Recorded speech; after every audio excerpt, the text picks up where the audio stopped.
दोस्तों, फिर मैं आज आप लोगों के सामने इंडिका बुक के अध्याय नंबर 53 के साथ मैं हाजिर हूँ। और आज का जो मेरा विषय है कौटिल्य यानी चाणक्य का अर्थशास्त्र के बारे में जो इंडिका बुक के में लिखा हुआ है। जो चाणक्य का अर्थशास्त्र एक सर्वनाश की बातें लिखी गई है, समाज को झकझोर देने वाली बातें लिखी गई है। भारत देश के अपमान के ऊपर एक बहुत बड़ा सवाल ही लगा दिया गया है। भारत वर्ष के स्त्रियों को चरित्र के ऊपर एक बहुत बड़ा उन्होंने सवाल खड़ा कर दिया है और भारत के स्त्रियों को जो चरित्रहीन बताया है, ऐसे दुराचारी कार्य करने का साहस अगर कोई किया है तो वह कौटिल्य नाम का यानी चाणक्य विष्णुगुप्त उसे बताया जाता है, किंग मेकर बताया जाता है, यानी एक राजा का प्रधानमंत्री बताया जाता है। ऐसे बताने में मुझे शर्म लग रहा है। आप लोग अगर कहीं से भी बुरा कोई लगेगा तो मैं इसके लिए क्षमा प्रार्थी हूँ। दोस्तों, बुक समरी फिशरमैन इंडिया के इस चैनल के सभी दर्शकों को मेरा सादर प्रणाम, नमस्कार। जल्द से मैं आप लोगों के सामने 53 अध्याय यानी पार्ट 53 के साथ मैं हाजिर हूँ। कौटिल्य ने जो लिखा है ये मैं तत्काल आप लोगों के सामने बता रहा हूँ। कौटिल्य इस अध्याय में लिखते हैं, अगर कोई वेश्या स्त्री, उस जमाने का कौटिल्य का अर्थशास्त्र में है, अगर कोई वेश्या राजा के बताए व्यक्ति के पास जाने से इनकार करे तो, सुनिएगा दोस्तों ध्यान से, अगर कोई वेश्या राजा के बताने वाले के पास जाने से अगर इनकार करे तो उसे 1000 कोड़े मरवाओ, 1000 कोड़े मरवाओ या 5000 पाउंड जुर्माना लगाओ, अर्थात उसे 5 महीने मुफ्त में वेश्यावृत्ति कराओ। क्या दोस्तों, किसी राजा के पास इतना फुर्सत हुआ करता था कि वो अपने लोगों के पास वेश्याओं को भेजने का इतना उनके पास राजा के पास फुर्सत होता था? क्या आप लोग ये बात जान सकते हैं? एक सूबे का मुखिया के पास इतना फुर्सत है कि वो अपने राज्य का एक वेश्याओं का ध्यान दे, एक वेश्याओं को जगह जगह वो भेजे? कितनी शर्मनाक की बातें हैं। ये मैं नहीं कह रहा हूँ, एक कौटिल्य का अर्थशास्त्र ये कह रहा है। ये मैं साथियों के सामने इंडिका बुक में ये आप लोगों का लिखित है। कौटिल्य अर्थशास्त्र के इस श्लोक के राजा के बताए व्यक्ति का क्या अर्थ है? ऐसा क्या संभव है? प्रैक्टिकल में ऐसा कोई संभव है? वर्तमान के भारत, पाकिस्तान, बांग्लादेश, अफगानिस्तान जितने विशाल देश का शासन अध्यक्ष किसी वेश्या को उनका ग्राहक बताए, यथायोग क्षमा याचना के साथ मैं ये पूछना चाहता हूँ, भारत, पाकिस्तान, बांग्लादेश अथवा अफगानिस्तान के राष्ट्रपति महोदय के पास इतना समय होता है कि वह किसी वेश्या के किसी व्यक्ति के पास भेज पाए? ये बड़ी गहराइयों की बात है दोस्तों। क्या किसी देश का राष्ट्रपति के पास, प्रधानमंत्री के पास इतना समय होता है या होता था कि अपने राज्य के वेश्याओं को लोगों के पास भेजे? ये आप लोगों को क्या लगता है? ये अर्थशास्त्र में जो लिखा गया है ये क्या है? ये होना चाहिए। ये सरासर भारत के उन प्राचीन इतिहासों के दुर्लभ इतिहासों को शर्मिंदा करने वाला कौटिल्य चाणक्य का ये अर्थशास्त्र है। और इस बात का ध्यान भी रख पाए कि राजा क्या उस बात का ध्यान रख पाएगा? क्या जिस वेश्या को उन्होंने अपने आदमी के पास भेजा, क्या वह वेश्या गई कि नहीं गई, इसका निगरानी करने का क्या उनके पास कोई समय होता था? कोई समय होता था? आदेश के मुताबिक क्या वह काम कर पाई? अगर नहीं कर पाई तो क्या राजा उसे सजा देता था? कहीं भी अर्थशास्त्र में कोई ऐसा लिखा हुआ है कि वो गया, वो नहीं गई तो राजा उसे सजा दिया? ये सब भारत के प्राचीन इतिहासों को, भारतीय लोगों को शर्मसार करने वाला यह लेख है। कौटिल्य चाणक्य नाम का काल्पनिक आदमी ने लिखा है, जो गढ़ करके ला करके उनका नाम दे करके चतुर चालाक लोगों ने ऐसी चीज को लिख करके पेश किया। क्या बदलता था? यानी दादागिरी करता था? या कोई राजा ऐसा दादागिरी करता था और वेश्या उसके लिए ग्राहक को खुश कर न पाए तो उसकी पिटाई भी होती थी? ऐसा कौटिल्य के शास्त्र में लिखा हुआ है। अगर कोई वेश्या राजा के बताए हुए आदमी के पास गई, अगर वह खुश नहीं कर पाई तो उसको पिटाई भी होता था। यानी उस समय कौटिल्य क्या कह रहे हैं, दादागिरी भी चलती थी। हम समझ सकते हैं किसी भी राजा के पास ऐसा बेहूदी, किसी भी राजा के पास ऐसा बेहुदा कार्य करने के लिए कोई भी समय नहीं था, कोई भी समय। क्योंकि एक राजा होता है, वो अपने राज्य के बारे में सोचेगा, क्या घूम घूम करके ऐसे बेहूदगी काम करेगा राजा?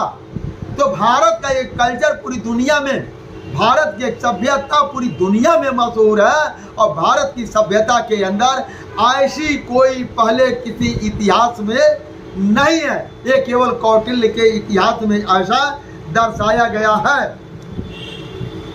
अब जाइए, कौटिल्य अर्थशास्त्र का यह श्लोक बताता है कि पुस्तक राजनीतिक या सत्ता से अनजान व्यक्ति अत्यधिक किसी नगरी टुच्चे राजा के करिंदे की कृत्य है। ये जो लेख बता रहा है, ये बता रहा है राजा कभी ऐसा नहीं किया है।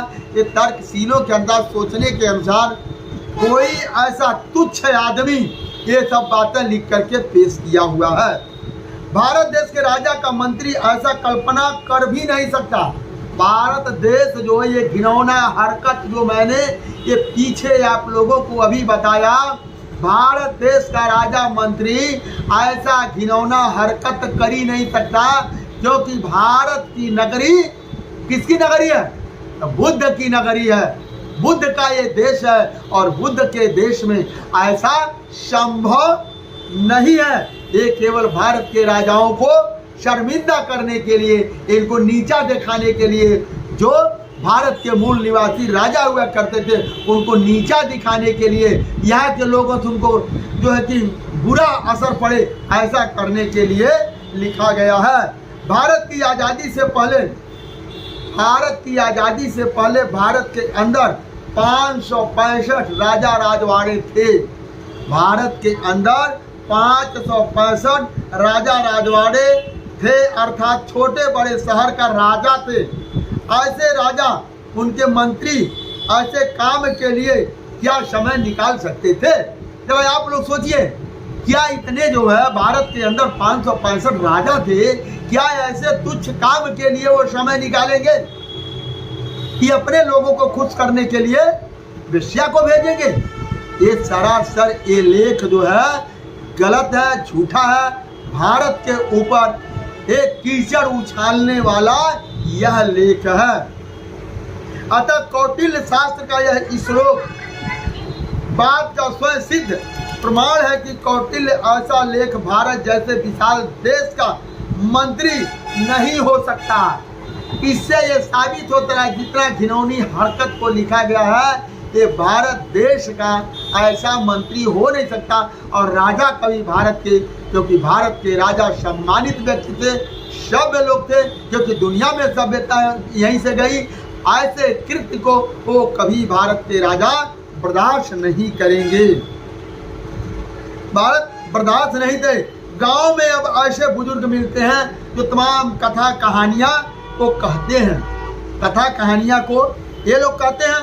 असलियत तो ये है, जो कहानी बनाई जाती है लोगों को माइंड को तैयार करने के लिए, कहानी बनाई जाती है लोगों को माइंड को तैयार करने के लिए, तरह तरह की कहानी को बनाया जाता है। मैगजीन, अब आइए इन सब मामले को देखते हुए जो भारत का दुर्लभ और प्राचीन इतिहास के लेखक मैगस्थनीज क्या लिखते हैं? भारत में 7 प्रकार के लोग बसते हैं। भारत में 7 प्रकार के लोग बसते हैं। वो कौन कौन से लोग हैं? कोई जाति नहीं है। आज के डेट में जाति बनाया गया। जो ज्ञानी लोग होते थे, कृषक लोग होते थे, खेती करते थे, चर्मकार लोग होते थे, लौहार लोग होते थे, पशुपालक लोग होते थे। इस तरह से 7 प्रकार को मिला करके भारत का राज्य बेहतर ढंग से सुचारू रूप से पूरी दुनिया में यह विख्यात हुआ। ये विख्यात हुआ। अब उसमें से क्या था? जो लोग एक उसमें रखा गया था, जो लोग भविष्यवाणी करते थे कि बारिश इतना हो रहा, इतना अन्न पैदा होगा, उसको एक अंदाजा लगाते थे। और जिसका ये अंदाजा गलत हो जाता था उनको आजीवन चुप रहने की सजाए दी जाती थी। ऐसा उस समय था। तो उसी को क्या लोगों ने कह दिया? मौनी बाबा। यानी ये बाबा बोलते नहीं है, ये बाबा बोलते नहीं है। इतने सिद्ध और इतने पुजारी हैं कि ये बाबा बोलते नहीं हैं। उनको क्या बना दिया गया? उनको मिली सजाए कि आपको आजीवन चुप रहना है। और सजाए के चलते क्या लोगों को चालाक लोगों ने उनको एक ब्रांड पेश कर दिया, यह मौनी बाबा है, यह मौनी बाबा है। इस विपरीत ब्राह्मण कौटिल्य ने सन्यासी होते हुए भी कभी क्या हुआ? कौटिल्य जो है एक सन्यासी थे, अर्थशास्त्री थे, लेकिन वो कभी भी कहीं किसी लेख में उन्होंने कोई भविष्यवाणी नहीं किया। क्यों नहीं किया? कि वो थे ही नहीं। कहीं भविष्यवाणी उन्होंने नहीं किया। राजा निर्माता बताया जाता है, यानी किंग मेकर बताया जाता है कि राजा का प्रधानमंत्री राज्य कैसे सुचारू रूप से चले, यह बात बताया जाता है, यह बात बताया जाता है। अब इसको आते हैं उन्होंने, जबकि उन्होंने हर छोटी बड़ी बात, यानी मैगस्थनीज ने जो भारत वर्ष के अंदर भ्रमण किया, हर छोटी बड़ी बात को अपनी किताबों में उन्होंने सजो कर रखा। अपनी किताबों में उन्होंने सजो कर रखा। यहाँ तक कि बंदर, हाथी, शेर, हिरण, भारत के तमाम विलक्षण चीज़ों को उन्होंने अपने बुकों में सजो करके रखा। लेकिन कौटिल्य नाम का आदमी, चाणक्य नाम का आदमी, विष्णुगुप्त नाम का आदमी, उन्होंने अपने बुक में क्यों नहीं लिखा? इसलिए नहीं लिखा क्योंकि उस वक्त ये थे ही नहीं, ये थे ही नहीं। इनको उनके बहुत ईसा पूर्व छोड़िए, जब ईसवी चालू हुआ तो उस टाइम ये लेखक आए, तब जाकर के। इसका एक ही कारण है कि उस समय कौटिल्य नाम का कोई प्राणी भारत वर्ष के अंदर पैदा नहीं हुआ। किस्सा बनाया गया कि राजा घनानंद, क्या बनाया गया? कौटिल्य ने क्या बनाया? किस्सा बनाया। राजा घनानंद बहुत जालिम था। राजा घनानंद बहुत जालिम था, जो कि राजा घनानंद जालिम नहीं था। भारत का एक बहुत शक्तिशाली राजा था और धार्मिक राजा था। इसके राज्य में कभी कोई दुराचारी कार्य नहीं होता था। ऐसे महान राजा को कौटिल्य अर्थशास्त्र ने क्या बताया है? ये दुराचारी राजा बताया है, जो कि घनानंद राजा और चंद्रगुप्त मौर्य, ये दोनों लोग एक ही परिवार के थे, एक ही खानदान के थे, इनका खून का रिश्ता था। दोस्तों, आज का वीडियो मेरा यही तब समाप्त होता है कि क्या समाप्त होता है। दोस्तों धन्यवाद, नमस्कार, जय हिंद, जय भारत, जय